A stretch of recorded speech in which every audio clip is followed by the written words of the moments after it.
Good morning, good afternoon, or good evening. We are talking about Futureproofing U today, which is one of our upcoming cohorts of executive innovation training that we're really proud of. But in this session, we are actually covering some stuff off before we get to that. It's called a studio session, and I've got two of my illustrious colleagues, Chenyang and Andrea, and we're going to talk about some things that are holding innovation back. We're also going to look at some of the things that people are using currently that have some strengths, but also have some big weaknesses. And so I'd like to invite Andrea just to say hi. Hi, Andrea Cates from Futureproofing U today. And Chenyang Zhu. Hi, everyone. I'm glad to be with you. Let's get into it, guys. This is part of an ongoing series of events that we're doing to profile some of the stuff that we've surfaced within Futureproofing U.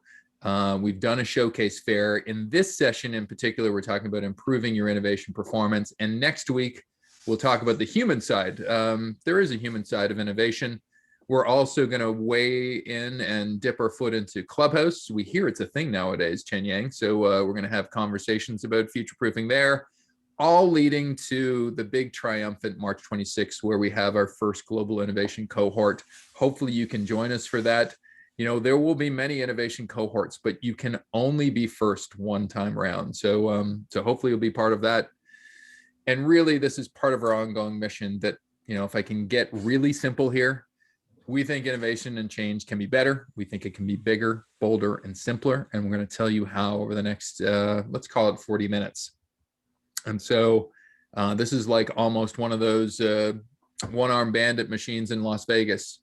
No matter what you need in the red and no matter how you want to deliver it in the gray, we'll be able to deliver some of the black for you here. And so almost innovation is a dirty word for us because it has so much baggage. So we've decided to actually call everything future-proofing. This is our panel that I have pre-introduced, but I will mention to them that between the three of us, we bring an alchemy of over 60 to 70 years of experience in this, but we're always relearning and retooling. And certainly we've all had different experiences, both globally in the US and in Canada, to produce what we're about to talk to you today about. And so we've got a very action-packed agenda here. Andrea, you want to cover off what we're going to cover off today? We took a pulse of what's really important, and it turns out that there are boulders that are keeping us from innovating the way we would like to. We have a great headline, The Rise of the Venture Technologist. So we'll talk about that. There are some challenges with the 10 traditional innovation approaches. So we will pay homage to the ways that we've been doing innovation, and we will also be suggesting that there's a better way for the 2020s. We have new tools, we have new canvases, we have a new architecture, we have new landscapes, and we will be introducing them. We'll also be excited about sharing this Futureproofing U premiere cohort, and then we'll have open mic. So we really love the community that's being built around this notion of future-proofing. So let's start with the boulders. What are the 6 big challenges of innovation? And unfortunately, we haven't lived up to the promise. One of the problems is that the traditional innovation was asked to do so many things, and it didn't really hit the nail on the head. So the issue is that we need a different mindset, a different urgency, and a portfolio-wide focus. So what we talk about is innovation is right now 18th out of 23 in terms of corporate function. But the problem is that we need to get caught up now more than ever. So from a Boulder One standpoint, we're going to profile 6 of the problems that we see from a 2021 vantage point here. One of the big ones we find is, you know, as much as executives say, we'll look anywhere for solutions, they really don't. You know, more than half of them are considering their biggest competitor inside their industry, not outside their industry. And so we have a challenge on that front. And certainly from a, you know, do they understand the tech and trends that are able to guide a strategy forward? Most of their staff would say no. And so one of our reasons for doing Futureproofing U is to make sure that executives are getting the freshest, the edgiest, the most practical information they can in terms of being able to apply that to their own strategies and organizations. Number two is, and we've worked with Fortune 500s and the top consultancies in the world, and even some of the boutiques. And as much as they have pieces of the solution, none of them, to our knowledge, we've seen, have an end-to-end operating system that gets a process in place that both senses and seizes opportunities. And you can see with companies that the majority of them expect massive disruption to their industry. And yet, when we look at how ready are they for that, and this number gets lower and lower every year. This is a more recent number post-COVID. Less than 15% of CEOs feel ready for it. And so there's a real gap between, what they want to do and the process and things they have in place to do it. And then the third boulder is growth and scale of innovation. And we hear growth and scale sometimes when we talk about startups, or we talk about in marketing terms, online marketing terms, but really it has a role to play within innovation. We talk about escape velocity here.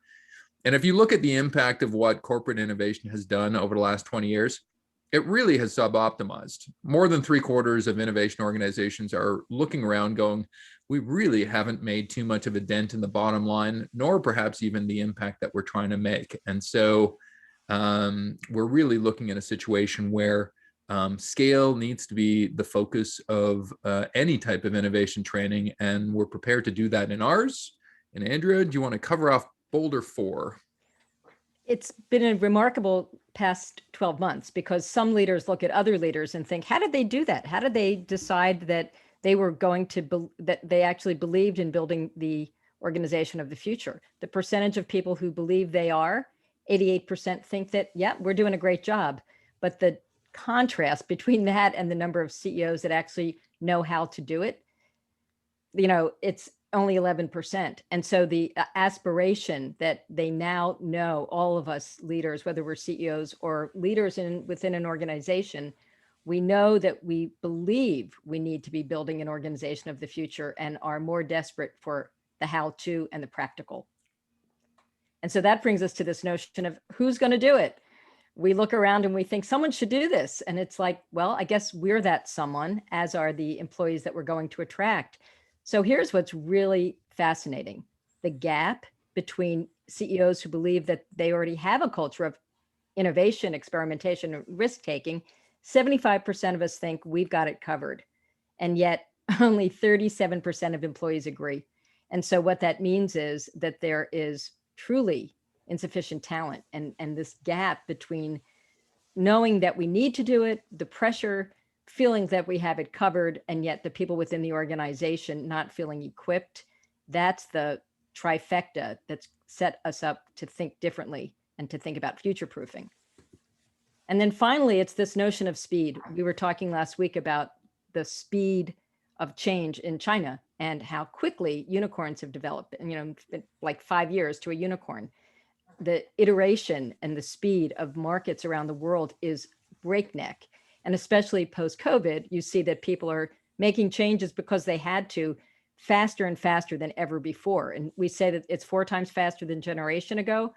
It's actually probably post-COVID that an industry like healthcare that couldn't figure out ways to get reimbursement for digital health to be approved for years and years and years, suddenly within 3 weeks figured out how to do it. So that speed has now set the pace for the pace car in this race. And that brings me to this idea that we love, and we have one of the originators of the idea as part of our team. It's called, the term is venture technologist. And we believe that it's the people who are non-technologists that are venture-minded, as well as the technologists who haven't in the past been necessarily venture-driven. That combination leads us to this new term that I will let Chenyang Xu introduce us to, the venture technologist.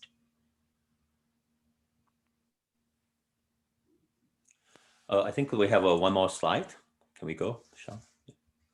So basically, venture technologies, it's not just a technologist. The venture itself means new business and taking risk. One of the observation I had, as a technologist, later, go on to head Siemens technology business and work with many business leaders, drive transformation and changes. It's really that this notion that technologists need to be more entrepreneurial, and they need to be comfortable with uncertainty. They also need to have a strong business sense, how to commercializing technology and building strong partnership both within the company and outside, and then really take the innovation to a sustained level and then to get above escape velocity. And so that's very, very critical. So if we go to the next slide. And as we are facing with ever increasing technology trends, and this is the latest study from us on the 30 technologies of the next decade. And when you look at it, all these technology have impact to us. And for, your company, some of them may impact you more than others. Take augmented intelligence as example, right, for AI. And this one has been picked as the most transformative technology that could really help to improve the company productivity, reduce costs, and also automate things, tackling things that cannot be done before. It's a tremendous value, but on the other side, it required the digital infrastructure, required the right talents, and those are very difficult for traditional company to acquire. So how do you build up the leaders that can attract these talents? And therefore, somebody like venture technologists is critical. And just having technology mindset or business mindset is not going to cut it. Next slide. And then this is the study we have done looking at effective technology digital leadership skill set. And again, the number one is really about change management, transformation skills. And then they have to have innovation outside the box and inside, etc. But the learning is really about be able to bridge technology and business, not just be an expert on technology or business alone, because that's siloed and that doesn't match today's ever increasing speed of innovation. Next slide. One interesting things we have done is when we look in the LinkedIn, you can look at the number of titles for CTO, CIO, CDOs. Actually CTOs, there's most number of titles in CTOs. CIOs, as you know, there's also Chief Information Officer and Chief Innovation Officer, and it's actually less than CTOs. This is actually correlating with the latest study by IBM, and they have, surveyed across the globe thousands of companies. They found out in the entire C-suite, this is including other titles as well, the number one most increased title in the last decade is CTOs. And that gave you an indication the technology leadership for a company is valued across the board. On the other side, we also have challenged with this title because many of the CTOs are promoted to the CTO because they are technology expertise, but many of them are lacking on the business skill set, and so they are handicapped, and that's the challenge. So this is why I'm evangelizing this term, venture technologies. We are, as a group, all really on board that every leader should be a venture technologist, and this can be learned. And today, actually, on LinkedIn, there's 1,500 venture technologist title. I'm kind of surprised because this term was coined at Siemens Technology Business back more than 20 years ago, where we have a small group of that, but this is catching up. But the thing is, technologists need to really learn about the business and be able to effectively communicate, collaborate with the business side leaders. And same on the business side, no matter what your roles are, accounting, sales, marketing, you need to understand the technology at the interface level. You don't need to know the nuts and bolts because you can work with these technology experts, but you need to learn the latest technology, the interface, so you can collaborate more effectively, in particular, leading effectively if you're on leadership role. Next slide. So to give you a little bit more color about what is a venture technologist, it's really about this combination of technology and business competence in one person's mindset. Again, it's really what I call the expert on expert. You don't need to be experts on individual technology or individual business practice, but you need to know them enough to be able to effectively leading a team of experts. And then underneath, this visible competence, there's a lot of soft skills that when company promoting leaders need to look for and need to cultivate, need to develop, like being entrepreneurial, being comfortable with uncertainty, and also, have this ability to be a good storyteller about, building compelling cases of what the innovation is about. So different stakeholders inside, outside can rally behind that. And also need to be a good negotiator, and there are a number of other skill sets on this slide that shows it's with these skill sets, soft skill set and technology business competent, then you can make innovation successful, sustainable, and drive the impact. But many of the corporate innovation fall short is because they don't have these skill set. And if we zoom out further and looking at what are the global driving forces, right? All these forces are working at the same time, but at different time, some maybe become more important than others. I think it was just a decade ago on the Western world, they're talking about China Inc. It's coming in, eat the lunch because of low cost, etc. And then we have the disruptive startups from Silicon Valley around the world, Israel, that is really decoupling or unbundling a lot of industries, right? And so that a new company rise up, and unicorns and public company, and that's a threat for a lot of incumbents. But then last few years, we got the very stable global trade finance landscape is shaking up tremendously with the great trade war and decoupling between China and US. And then just when that hasn't been settled and still ongoing, we got COVID, right? So we don't know what will be coming at us in the future. But one thing we know, there's always going to be a new mega force that will drive and reshape the business landscape. And so we need to be very adaptive, be very resilient to handle those changes. So we're truly in the era of accelerating disruption. And so we need to looking at all these technology, I showed 30 of them, here we showed a subset of them, to focusing on these technology trends, that how that will impact our company. We should not be just adopter of the technology for any incumbent companies. We should truly internalize and innovate these technologies and then deliver new products, new service, or new businesses. And I think that's really require a whole new breed of innovation technology leaders. And kind of to wrap up on this part is we need to further zoom out and looking not just the regions, the industry we're looking at, right? The world, according to World Economic Forum, will have 9 billion people by 2050. That's a lot of people online. And then we will have 4 to 5 times increase in wealth in developing countries. And then by then, China, India, and other countries, their economy will grow further. And so therefore, how can we position ourselves, as a company, as an individual, to really be able to tap to this significant wealth creation, the significant landscape shift of global economy, by future-proofing ourselves, by innovating very quickly, is the single most important factor for company success. And for that, you need a venture technologies mindset. I really, really emphasize for that. So one of the things that we decided to do in this next part is talk about how much we value, but how much we feel we need to move. Okay, back to you, Sean. Yeah, Andrea. We need to move forward from the 10 traditional innovation approaches. So now let's talk about this notion. We say times change and so should our thinking. And we'll look first at the history. I can't believe that it was 1958 when StageGate and Waterfall first came into being, into vogue. And then SWOT analysis, which a lot of us still use, was initiated in 1969. And so we still walk into boardrooms all the time when we're starting a strategy session with clients and they'll say, let's start with SWOT. It's been that way for many, many years, and yet the world's changed.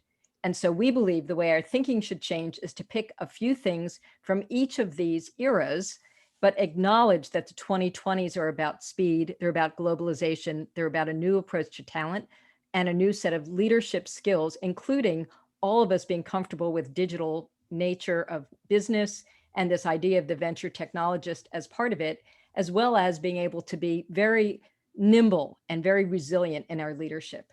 So let's look at a couple of them and why we think that they're not quite up to the era that we need. So we've all looked at SWOT, strength, weakness, opportunities, and threats. And what's a limit about this, what we like about it is it's analytical. It puts things in these remarkably neat 4 quadrants. And we think, wow, this is a really clear picture of the market and the future. But unfortunately, it's usually driven from either market research, which is frequently backward looking or present looking. And it's also driven from inside the 4 walls a lot of times. And so we call that insular, right? And so this is where we believe the change that needs to happen to a SWOT is to look at futures and to look outside the four walls for new and emerging forces. So that's the first one. Second one is Six Sigma and Kaizen. And having run a software company in Silicon Valley for years that was based on, the ability to do software really, really well. Also having worked with companies like General Motors, where we had to do Six Sigma to try to figure out how General Motors could compete against, in those days, the Japanese automotive companies. There was a lot of need to be really crisp with our operations and our processes, no question. For that moment where the problem was, how can we be operationally efficient? Six Sigma Kaizen, perfect. But today we have different questions that go beyond that.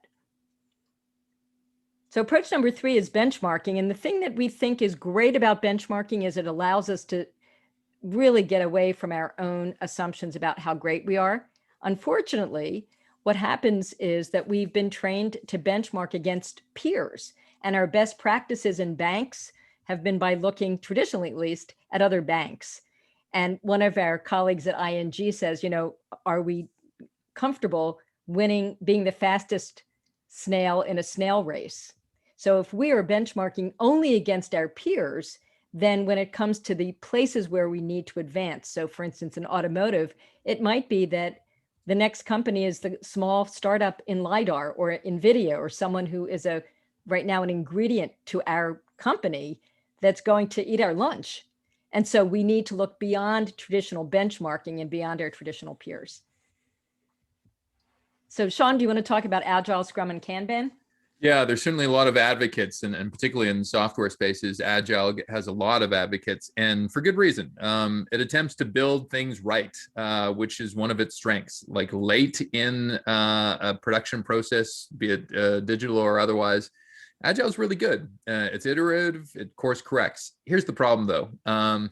First of all, it works well in startups because you can tell 30 people we're going to use Agile and they'll all do it. In large size company, unless every single employee bows to the Agile gods that are, you're going to have problems if people don't. And so in a lot of different companies, you get tension between the people that are practicing Agile and somebody doing something else. It tends to be more incrementally focused, and you never get big bang business model changes. And it can be very tough to scale for some of the other reasons that I just mentioned a minute ago. Another really fervently championed type of approach is design thinking. And trust me, I worked at Procter & Gamble. We did a lot of design thinking. We obsessed about the customer. We were very observationally based. We just didn't take customer opinion. We actually observed them in the wild, and we tested and iterated. All 3 of those things we've taken home to us in Futureproofing Next. The big challenge about design thinking is customers don't predict the future. They can tell you what they like now. They can tell you what fits into their current life, but they don't produce for you the next, major new thing that comes out of Apple has not been produced out of design thinking because it's been so far ahead of time. It can be very slow and consuming.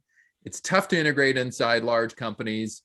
And it wasn't meant to be a commercialized end-to-end system. It was meant to be kind of a point kind of solution for if you really need to investigate something deeply with a customer. And so for those reasons, much strengths, but certainly some handicaps in terms of treating it as the system that drives your innovation in your company.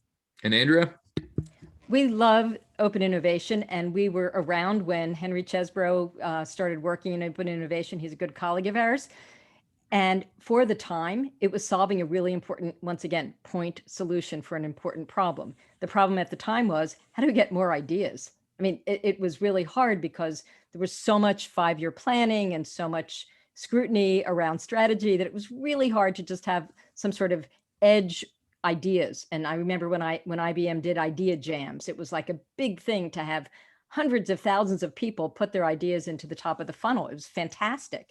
And so that was really important to get people to feel like ideas could come from multiple places. We had just gotten away from that mindset that R&D within a company was the only place for R or D to exist. Lafley had sort of gone into this whole notion of looking, as Sean said, in the wild for new ideas. Fantastic.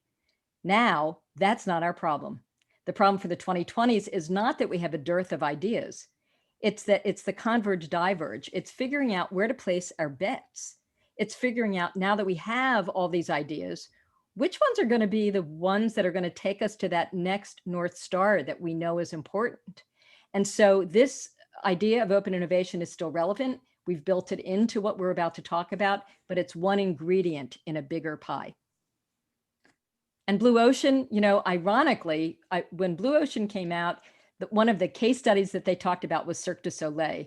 And that was a fantastic idea for a circus. Who has a circus that is acrobats and people who are so artistic and not a lot of elephants? And yet now this year, unfortunately, post-COVID, Cirque du Soleil has gone into bankruptcy. And we hope for the best for Cirque du Soleil. We hope that they'll come around again. But the idea is that if you are only looking at Blue Ocean as the beginning of the spark of a new concept, and it doesn't have the longevity to be resilient, then we haven't done justice to the model. And so what we're trying to do with what we're talking about in future proofing is take the best of that, this idea of looking at this blue space, this blue ocean, but also having a chance to let leadership be very responsive to change as it comes. I'll talk about the last three different innovation approaches. These tend to be like the postmodern innovation era approaches. I know Andrea has spent a good portion of her last decade looking at how does lean startup apply itself into corporate innovation and innovation inside big companies. So we're big fans. We are advocates, particularly of business model canvas. I've rarely seen tools that have pulled together so much interesting stuff into one simple template, so much so that we've developed our own canvases. We have about 18 of them that we've actually applied into our work, depending on which innovation issue you're confronted with. So very good strengths on this. Certainly the focus on validating, doing it quickly, and then pivoting when you find out different information are things that we hold near and dear to ourselves. From a real life practical application, I think Andrea can testify this too, it has some flaws. Certainly, at times it feels like you're just iterating forever and nothing ever launches. And that may be okay in a startup if you have enough runway. The challenge inside of a big company is there's big time commitments that you make to partners and channel partners and people in your chain. They don't care about the fact that it took another 3 months for you to actually iterate that next different thing. They want their thing tomorrow. And so for that reason, it has some scalability issues. It also just has this feeling, it has this malaise amongst it that if you ask some people, particularly in operations, what they think about lean startup, it's like, ugh, those things are never finished. And so for that reason, we've taken the good and left the chaff behind in terms of lean startup. There's also been something called blitzscaling and alternatively called growth hacking. It's being proposed and being a proponent by Reid Hoffman, who was the CEO of LinkedIn until recently. We like it because it's very business model focused. It's very effective for SaaS companies and startups, and it grows things quickly. We think scale and growth belongs in the innovation conversation. The challenge we find with it is it's great for startups, maybe not so good for companies that have existing platforms and portfolios where you're making considerations between things, not trying to launch something with great speed. We think it's all focused on market feedback and doesn't really place a lot of emphasis on the original idea. We don't speak about it much, but startups fail a lot. And so the failure rate of blitzscaling is high. And there are, as we've seen recently, and as particularly as we pivot to the 2020s, purpose and impact are important and not just growth for the sake of growth. And so this approach has had some ethical challenges to it. The final approach, and it's one we love as well, is either futures and strategic foresight. And it's trying to get ahead of the future, which none of the 9 other things that we've just talked about do. They look at the existing situation. So we like it for that reason. We like the fact that it loosens the constraints. It's almost like having a pandemic on your hands every day if you're doing a strategic foresight well, where you're loosening the assumptions that you think about the world, which is right. The challenge is it's really just a point solution for the front end part of your innovation. Oftentimes there is some proof and some integration challenges with people that are strong at foresight. How does this belong in a big company? And one of our biggest challenges with this approach and how it's practiced is it takes way too long of a runway. Most of the conclusions that foresighters have are more than 10 years out. Well, the average lifespan of anybody in a C-suite is somewhere between 2 to 5 years. So even if you came up with it, you're never executing what comes out of this process. So we like to shorten the window on that as well. So those are kind of our 10 approaches, and really in 10 minutes trying to actually take the good, look at the bad. They're great at some things, as we've mentioned on this slide, but the real challenges, few focus on a different future, short of the last one we exposed. Many of them are more incremental in nature. Some of them are big bang, but none of them consider both sides of that spectrum. There are very important environmental considerations. Oftentimes these approaches go, look, you're in charge of innovation. Everybody's allowing you to do this. Now go ahead and produce great ideas.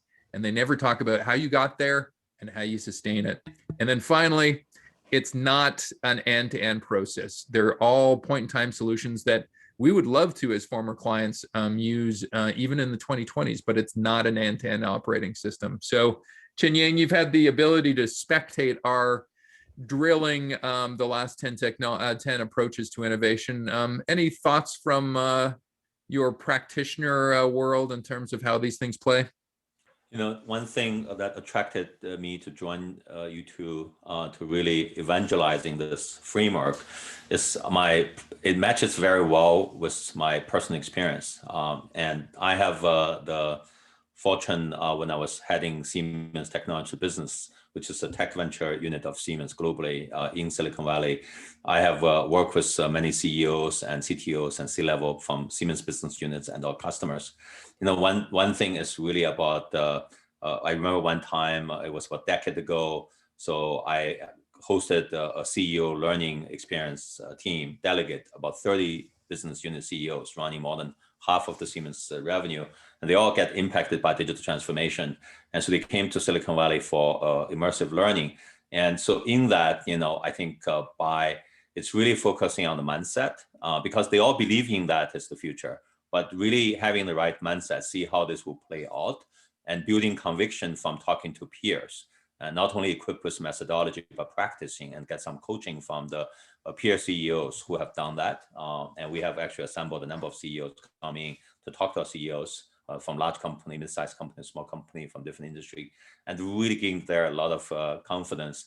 And I think in the end, you know, the managing board member who led this entire delegate, you know, in the recap said this really nailed it. Everybody was energized that they felt they now really got it and they can go back to drive the change. And just one story here is one of the CEOs was from a customer service. He actually was responsible for driving industrial IoT for automation business. And he went back, completely revamped the whole strategy, but also the organization was revamped. And that added more, partnership, open innovation, etc., and to really drive an open ecosystem. And then years later, when Siemens was competing with GE on industrial IoT, and that unit, what they produced, became the backbone, actually the entire industrial IoT for Siemens, powering all the business units and our customers. So I think that this really about how to drive these changes, start with the leadership and see the difference and build the competence is very important. So this is why I really, really want to bring this end-to-end framework, which I see now in Futureproofing U. I wish I had it before, to really help to give it to more innovation leaders around the globe in many countries and companies. Thanks, Chenyang. So now what we'll do is we'll bring it home. So this is actually pretty simple. We took all of this complex stuff, and we can look at the next slide, and we turned it into 4 words: see, learn, decide, commit. And so you'll see all of these things under one umbrella, and we took the very best, and we thought what people really need, if you're an HR person trying to do a change initiative, if you're someone responsible for one small team, and you've just got to figure out a new way for growth. You don't have to be re-engineering an entire multinational corporation. You can be in charge of one team and just think, how do we get started now? SWOT doesn't seem to be doing it. Design thinking alone isn't enough. What's the right way to do this? So what we do is, this is simple, and I'll talk about the next slide. It's 4 concepts: see, learn, decide, commit. In the yellow, we have canvases that are kind of like business model canvas, but they're original, they're our own. And as part of what we are trying to do is to spread the word around this new approach that allows us to be futurists and be strategists and be innovators at a small scale with our teams, to be modest, and to be able to bring some new life to our early stage ideas. And so what we think is that we've hit the right balance, that it's the Goldilocks sweet spot. We're not so science fiction-y that our ideas will never come to fruition. We're not so far out that like in 25 years, what we've thought about will be coming true.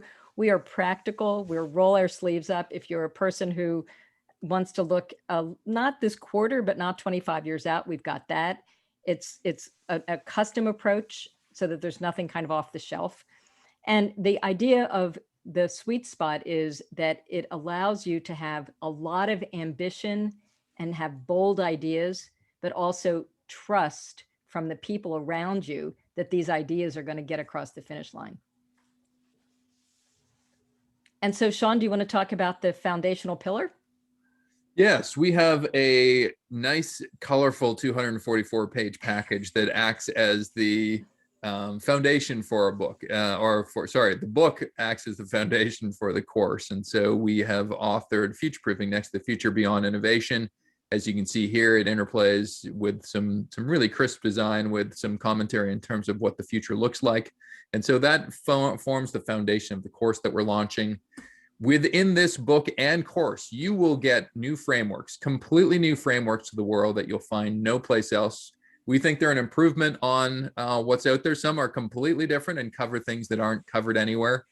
And others are evolutions of stuff that, although there have been great efforts, we think there can be an improved view of the world. This is one of them. We're sharing kind of our ontology for innovation. Too often it gets simplified, and for practitioners, it's really important to understand the nuances between levels and types of innovation. You'll find this type of work and 19 others inside our course. Also, we have canvases and tools. These are colorful, interesting and provocative tools that either helps you get past some of your challenges or allows you to get consensus with both your teams and your executives to actually get to next. And we find them very compelling and powerful. They are hard won by some of the mistakes and successes that we've had in real life with real clients. And so we're offering them within our course to you to provide some practical value to bring inside to your companies again. And on the future, as I've mentioned, there's not too many innovation schools that deal with the future as well as we do. Here are two different landscapes of what we've looked at recently in terms of the future of finance and the future of work. We have 30 of these type of landscapes, and the thinking behind these landscapes, either based on industry or based on function or a specific topic that we bring to bear inside our Futureproofing U course. And then we also have 10 of what I would call interactive worksheets, where we ask people that are part of our cohort to look deeply inside their own companies and see where they fit on things. There is no bad part of this quadrant here. This is our Myers-Briggs version meets corporate innovation. And similar to 9 other different worksheets that we have in our book and our course, it's truly interactive and provides feedback for your specific situation as an innovator. And so it'd be all well and good to say, oh, well, we've produced some stuff and it looks colorful, but there's some hard sweat behind all of this. We've done 25 different foresight studies over the last 5 years. We've worked with 200 clients with a lot of these tools that we're showing you here. And we think there are massive benefits that innovators are crying out for. And so, as Chenyang mentioned earlier, this is the course that we would have developed if we were clients again. And so that's probably our biggest litmus test in terms of, is this tool providing some benefit and value? And so it all leads to today, where we are profiling our Futureproofing U course. And so I'm going to pivot to some of our co-hosts here and just have them mention some of the specific interesting pieces of what we're doing. I'll start here by saying that both our book and our course really are 4 things in one. It's a manifesto for a new future. It's a field guide for what actually works, not what we think works, what actually works in the marketplace. It's a playbook. You can follow it front to back, or you can actually come in at one point in time and actually use these tools effectively in your own worlds. And it is a resource bank. We probably cover off 180 different topics of the innovation space, and whatever you're looking for, you can probably dip into it. I'm going to ask Andrea to talk about See, Learn, Decide, and Commit, and what this course is all about. I'll be a little bit brief because I want to make sure that everyone gets a chance to talk. But see, learn, decide, commit is they're the foundational elements. And what we say is imagine that you have 90 days and you want to get in shape for your next challenge and innovation, and that you're leading a team and that you have a challenge somewhere in here. Is it that you don't see broadly enough to understand what you might do next? That's in module 1. If it's that you want to learn some things, stop using cliches and buzzwords, stop saying blockchain and actually take a little time and get guided to what is it that you should know. So we make it easy, just like skimming a book. We've read all the books, so you don't have to. So you can learn what you need to advance your idea. And it feels very bespoke for you, that you know what to learn, you know how to learn it. Then deciding is really important. That's module 3. And what happens is in deciding is that, there's so many different opportunities. When we talk about open innovation, where do you place your bets? And so we help you feel confident. We help you be educated. We give you the data that you need to understand where's the risk, what are the assumptions, and how do you overcome it to really feel great about leading your team to your next North Star. And then finally, commit. We didn't used to have a part in our mindset around committing. But it turns out that if everyone really understands the why, it's really powerful within the organization, and operations and scaling happens much more quickly. So how do you get everyone on the same page? We've cracked the code on that, and that's what we do in commit. So we have see, learn, decide, commit in 90 days. Just like I like to tell my trainer, I need to be in shape for the summer. Please I'll give you my money. I'll give you this, give you my concentration and focus for 90 days. Get me in shape. They know what to do. And so that's what we want to do with you. So Revi, do you want to talk a little bit? Revi, do you want to talk a little bit about the way that the course works? Sure. I mean, it's interesting to put it in the context of this 90-day sprint, because it's more framing that you will have during the 90-day period. But what it really includes is 4 live workshops that are half day each, where you'll be working with Andrea and Chenyang and Sean on the tools and the canvases and understanding the framework and the mindset, and also in a cohort context, which will bring this more dynamic environment to kind of riff ideas off of a broader group. You'll have e-tools to support use of the canvases in between and after the course. And you'll have 4 coaching support sessions that will happen over this 90-day period, where you'll be able to work with Andrea, Chenyang, and Sean, and we may bring in some other people as well, to really get some coaching that's focused on what your specific challenges are, and to help you navigate the context that you're moving through the course. So it's a longer time frame. You can get a lot done, and you can really come to the course with your specific problems, some with your ecosystem partners and your suppliers even, to really work through what is the new vision, the next phase vision you want to align with and move forward with. And I think on this one, and Chenyang, I may ask you to chime in on this. Unlike many of the other competitive offerings that are out there in the corporate innovation space, there's a variety of learning formats. We think people learn differently and effectively based on a variety of formats, between expert class, executive coaching, demonstrations, and a whole support network of assets that we can bring to bear between courses and inside courses. I know you've taught a lot of people in the past, Chenyang, about how to do this stuff. Do you want to lend some thought in terms of the variety of learning formats we're offering in Futureproofing U? Right. I think this is why we give a lot of thought to really in this COVID world, and how is the best way to deliver a compelling experience, and for the participants to come and then to really take something home and really start applying that. And for that, obviously last December we had a special session with the targeted executive and audience and participants. And we actually learned quite a bit in terms of how long we should do it and how do we do it. But I think really in the end, this 90 days is the key, because we don't learn by just listening or teaching. We're learning by doing it. And it's very important, and doing it again and again. So with the 90-day, you can bring your own problem, challenge, and can go through this process. In the end, you can solve it along the way. And that's really the big takeaway And the second thing is you're learning by, the best way is you need the support, right? Learning is lonely, particularly learning new tools, new mindset. You need having a coach, a master coach next to you on that journey is tremendously empowering. I benefit a lot by many coaches, in my career. And so I think the students learn the best with that, particularly corporate executive students. And the third one is learning with peers.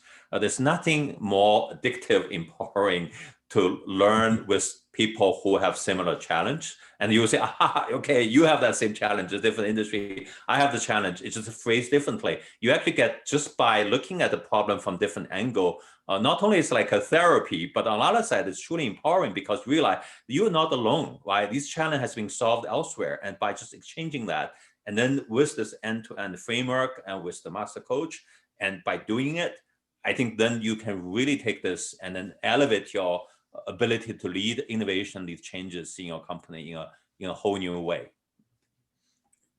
Spoken like a true practitioner. And so, Andrea, we've got all these different assets. We built these over, well, technically 20 years, but certainly intensively over the last 3 years that we're bringing it all under one roof for a student cohort to actually chew on and take back to their worlds. I don't know if you have any thoughts on this one. Well, I have one thought, and then I definitely want to get it back to Revi, because the thought here is that we've done this so many ways. We do Silicon Valley tours. We've all been, special instructors in all kinds of universities. There's so much online education happening. There's, flipped classrooms, all kinds of models. So we took the best of all of it, and we realized that what we needed was music and use, things that are highly practical, as well as getting you to think more boldly in a safe environment. And so that all structured in a way that you don't have to do a ton of work. People have said, how much homework is there? God, this looks complicated. Actually, it's so easy because we've done all the work to make it really simple. It comes at you in bite-sized pieces, and you learn so much more and absorb so much more because you're doing something for your own team. And you're also doing it in ways that, you learn without a whole lot of effort on your side. So we love the bite-sized pieces, and Revi, would love to have you talk a little bit about how people can get involved. Yeah, I just want to reinforce that the pace of change today is so significant, and the value of frameworks is something that is really exciting about this course. So when you look at the whole end-to-end process, like Andrea said, it might look overwhelming, but what is really exciting is the opportunity to grab these tools and really use them to cut through the chase and move forward quickly in this context in a way that fosters alignment with your key stakeholders who need to be engaged and gives you a broad-based exposure. You can tap into experience of the cohort and the group coaching experience and really move your ideas forward quickly. So we have a couple different things happening. We have a corporate team rate. We have a number of teams signing on already. Some have 6 people.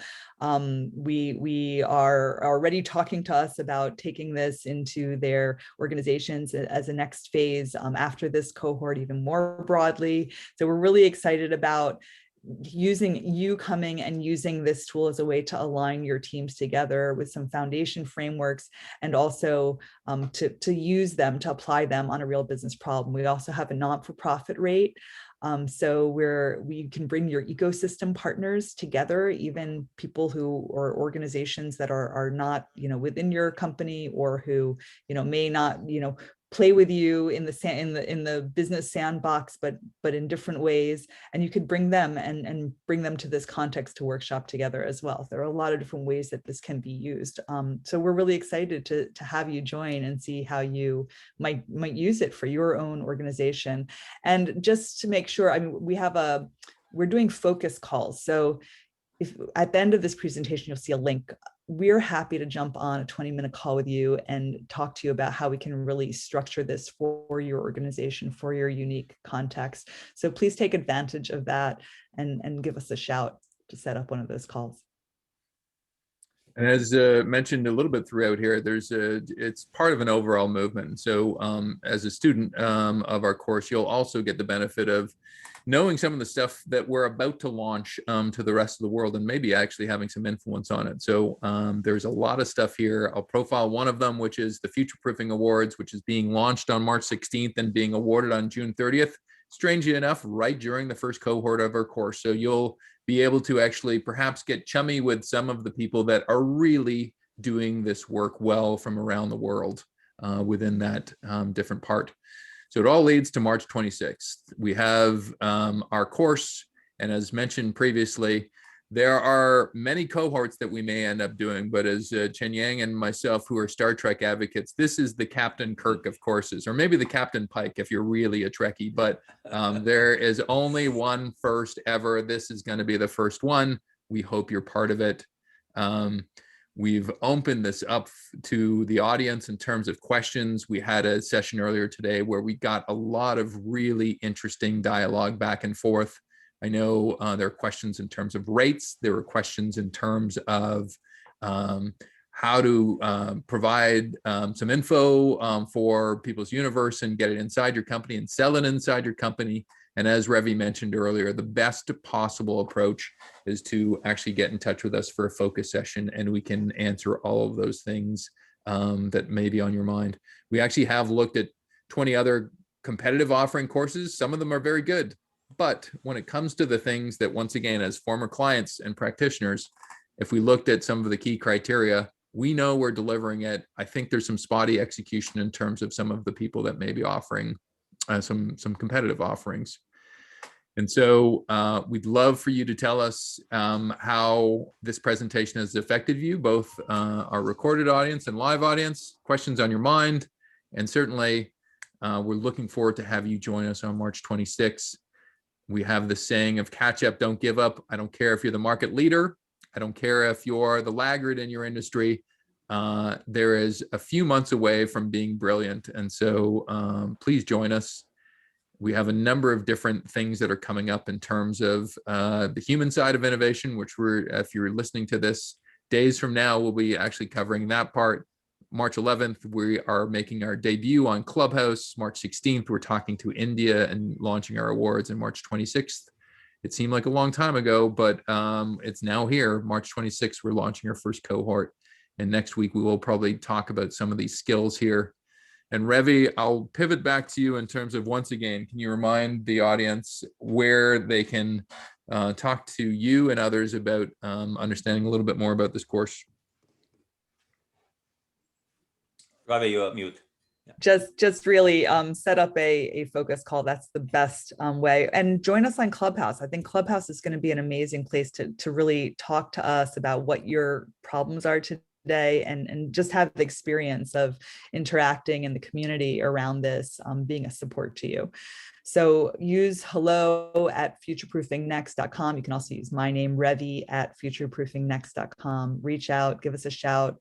Check out our website and the Future Youth Program page that's on it. And we hope to see you on March 26th. Andrea, we'll close it out with 10 words from each person. What's your banner ad for this course? I wish I had had this when I was running innovation. And I think that's under 10. Very well done. Chenyang, a competing 10 words? Actually, Andrea said what I want to say, but I would just say, hey, come with us, and this is practitioner for practitioners. And mine will be, if you're concerned about the future, and you should be, because we're all going to live there, this is the course for you. Revi, do you want to close us out?